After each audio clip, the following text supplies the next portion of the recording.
Welcome to our lesson on paragraph proofs. Today, we're going to learn how to write geometric arguments in prose, turning logical steps into clear, readable sentences. This is a fundamental skill in the study of geometry. So, what exactly is a paragraph proof?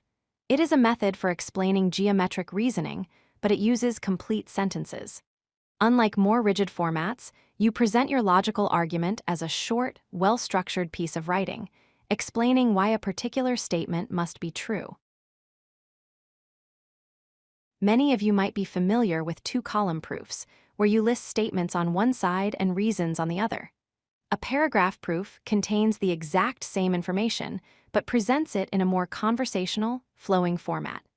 Both are valid ways to structure a logical argument. Every proof is built from two key components. First, there are statements, which are the claims you make as you build your argument. Second, and just as important, are the justifications. These are the reasons behind your statements, such as definitions, postulates, or established theorems.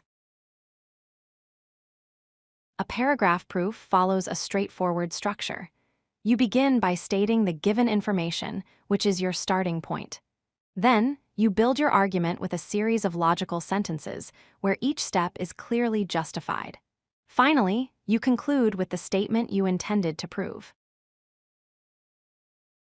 Let's look at an example. We are given two lines that intersect, creating four angles. Our goal is to prove that angle 1 and angle 3, which are vertical angles, are congruent, meaning they have the same measure. We are given two intersecting lines. Angle 1 and angle 2 form a linear pair, so their measures sum to 180 degrees by the linear pair postulate. Similarly, angle 2 and angle 3 are a linear pair, and their measures also sum to 180 degrees. By the transitive property of equality, we can set these sums equal to each other. Subtracting the measure of angle 2 from both sides leaves us with the measure of angle 1 equal to the measure of angle 3. Therefore, by the definition of congruent angles, angle 1 is congruent to angle 3. Here's another common scenario. We are given two parallel lines, P and Q, that are cut by a transversal line. T, the task is to prove that angle 1 and angle 2, which are alternate interior angles, are congruent. It is given that parallel lines P and Q are intersected by a transversal line T by the corresponding angles postulate. We know that angle 1 and angle 3 are congruent. We also know that angle 2 and angle 3 are vertical angles. The vertical angles theorem states that vertical angles are congruent, so angle 2 is congruent to angle 3.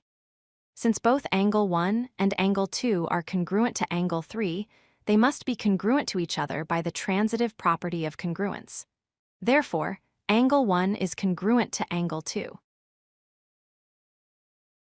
To write effective proofs, always justify every claim you make.